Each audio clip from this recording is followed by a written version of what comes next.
But I am really pushing for numbers here because आप gold markets को रोजाना देखते हैं, आप गोल्ड मार्केट्स लिव करते हैं। बहुत सारे ऐसी क्वेरीज हमारे पास हैं जो जानना चाहते हैं, जो लोग समझना चाहते हैं कि गोल्ड कहाँ जा रहा है, हमें बता दो। एंड यू ऑब्वियसली कोई कहीं के टारगेट्स दे रहा है, कोई 1800 बोल रहा है, कोई 8000 बोल रहा है।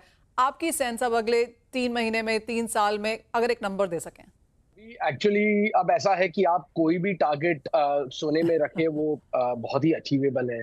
देखिए, हमारा मानना था कि शायद इस साल सोना $3100 के आसपास ट्रेड कर सकता है, पर हमने देखा है वो स्विफ्टली टेकन ओवर गया। अब हमने 3200 3300 के टारगेट्स लिए, वो भी बहुत इजीली निकल गए।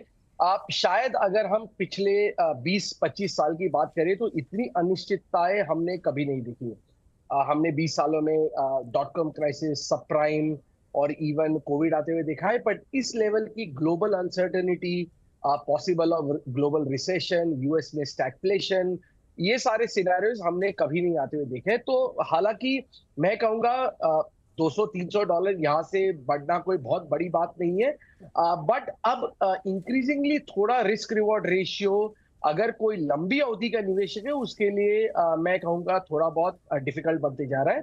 टैक्टिकल इन्वेस्टर्स जो छोटे मोटे रिटर्न्स जनरेट करना चाहते हैं उसके लिए अभी भी सोने में शायद बरकरार रहना इजी होगा। बट एक लॉन्ग टर्म जो निवेशक है, जो इंडियन इन्वेस्टर होता है, उसमें मैं कहूंगा शायद थोड़ा वेट एंड वॉच करना जरूरी होगा। रिस्क रिवॉर्ड रेशियो अब बहुत ही ज्यादा डिफिकल्ट बनते जा रहा है। देखिए, पिछले 2-3 दिनों में हमने कुछ इंटरेस्टिंग चीजें होती हुई देखी। एक है, जैसे आप इंडियन मार्केट में देखें तो सेलिंग दिखाई दिया है, ग्लोबल मार्केट्स में भी स्क्रैप सेलिंग दिखाई दिया है। ज्वेलरी डिमांड काफी हद तक इम्पैक्ट हो चुकी है।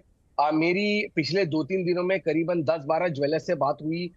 एक चीज जो निकल के आ रही है कि ₹1,00,000 के नीचे की जो टिकट साइज है, जो काफी सारे ज्वेलर्स के लिए चंक ऑफ टिकट साइज होती है, ठीक है, हम्म। वो टिकट साइज कई हद तक बंद होती जा रही है। यानी मिडिल क्लास जो है, जो हम्म। एक बहुत बड़ा कंज्यूमर है गोल्ड का, वो अब गोल्ड से दूर होते हुए जा रहे हैं, ठीक है। हम्म। क्योंकि आप हम्म। एक बहुत ही सिंपल, मैं कहूंगा रॉकेट साइंस नीचे बहुत ही सिंपल मैथ्स अगर आप लगा दीजिए तो इंडिया श्योर। की एवरेज इनकम 2.5 से 3 लाख रुपए है, ठीक है। हम्म। हम्म। 30% अगर हम सेविंग्स रेट की बात करें तो ऑन एन एवरेज एक इंडियन 75,000 रुपीज से लेके 1 लाख रुपए बचाता है।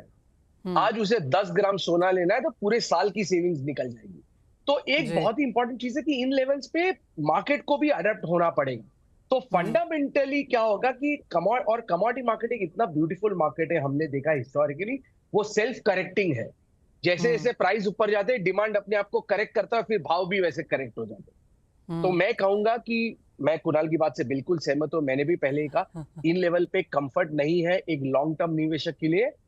हमारा मेटल्स फोकस का मानना है कि शायद और $200 यहां से दीजिए, बट कंफर्ट आएगा $2700-2800 पे न्यू एंट्रेंट।